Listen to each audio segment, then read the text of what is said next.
Thank you, Honorable Speaker. Farah Maalim.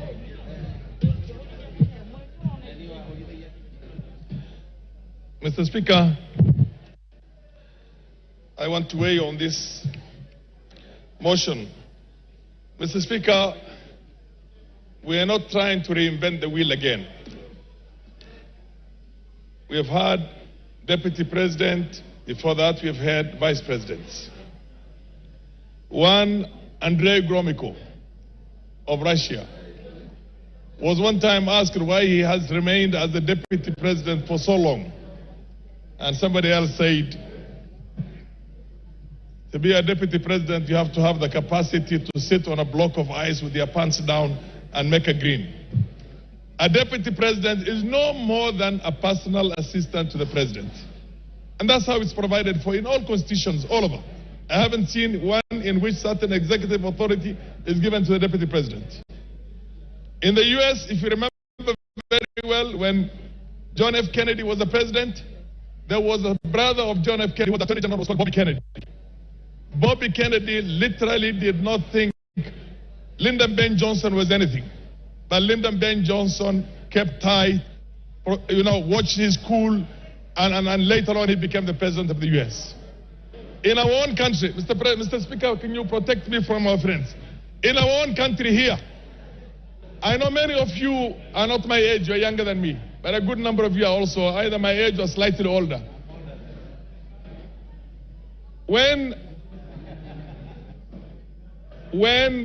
Moi was the Vice President, which is the number 2, he was so humiliated, so much so that an SSP called Mungai slapped him in the State House in Nakuru when he was going to go and see his boss who was the President.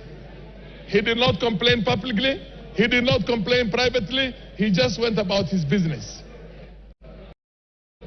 If you remember very well, when Kibaki was the Deputy Vice President of this country, which is number 2, he was dropped from being the number 2 and appointed a Minister for Health in the Moi government.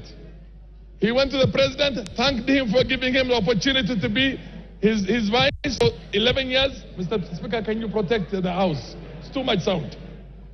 Let's go on.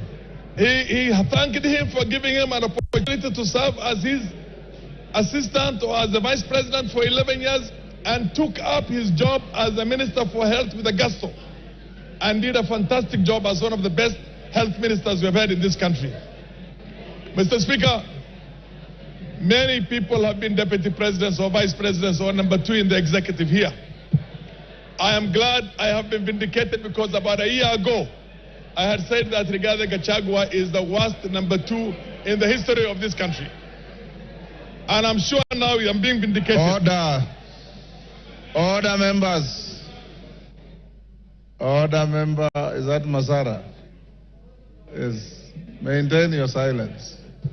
Carry on. I said exactly 1 year ago, Rigathi Gachagua is the worst number 2 in the history of this country, whether a Vice President or a Deputy President. I'm glad I'm vindicated today. I remember when we had almost a collapse of the state and the nation in 2008, and we had the national accord on the floor of this House, and you were also a member of Parliament. Raila Odinga was made the Prime Minister of this country. There was Raila Odinga, and there was also Kalonzo Musyoka, who was the Vice President. Technically, in law, Raila was supposed to share 50-50 power with President Kibaki, but he was happy to say that he will support the President.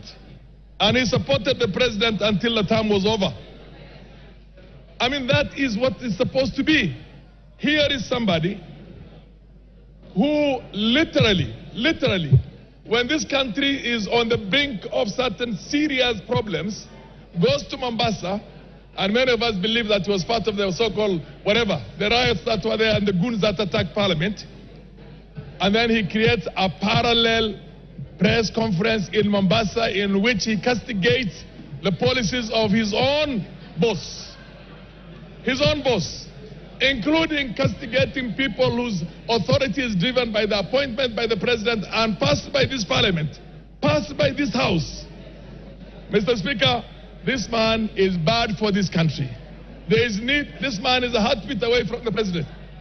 God forbid If anything were to happen to our president, he is the president. He is a danger. There will be no Kenya. 1 minute. If Gachagua has anything to do with, as far as I'm concerned, he did not even give me the benefit of saying that let's be careful with the Somalis, we don't like Somalis. He called us warrior. You know what I mean? He didn't give me even the respect or the courtesy. I could not say Mao. I would say Kikuyus if I want to talk about Kikuyus, or look for any derogatory name. I don't look for that. He didn't give us even that respect of saying the Somalis of Kenya. He said warrior. They do not have any role. They are not shareholders in this government. And you know what? I come from a region, Wajir alone, Wajir County alone is bigger than Central Province, Mountain Region, Western Province, and Nyanza put together. In Nyanza, and you have not gone to Garissa, you have not gone to Mandera, you have not gone to Marsabit where we share with our Cushitic brothers, you have not gone to Shello. He's talking about half the country, and he thinks we are from Somalia. Time is up. Your time is up. Yes, Dr. Kogo. Thank you so much, Honorable Speaker. Thank you, my brother, for allowing me to pass on this information. Apart from what you have said, Mheshimiwa, the Deputy President of the Republic of Kenya is on record for insulting women as Malayas. And I want to go on record. He said that the one and only beautiful Honorable Jematia is a Malaya. And somebody can negate that, and I have to say it. I thank you so much, Honorable Speaker. Yes, your time is up. Give him 1 minute. Okay, 1 minute. Mr. Speaker, Speaker.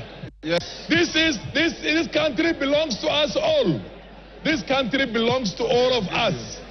If you try to marginalize me, and tomorrow I take arms and decide to fight that, do you think there will be Kenya? Do you think 100,000 Somalis taking arms, there will be Kenya? Or 50,000 Turkanas? Or Sabaots? Or Pokots? This man is playing with this country. We shall not have stability, Mr. Speaker. We must have a country in which we all feel that we are loved and we are equals. Equals. Mr. Speaker, I support this motion of impeaching Gachagua. Let's do it the fastest possible, and we should never have somebody like him in future in any position of leadership. Mr. Speaker, we are all equals in this country.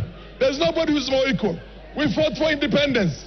All of us fought for independence, although some will want to try and hide the... Your time is up. Member for Turkana at the back. That is who? Emade.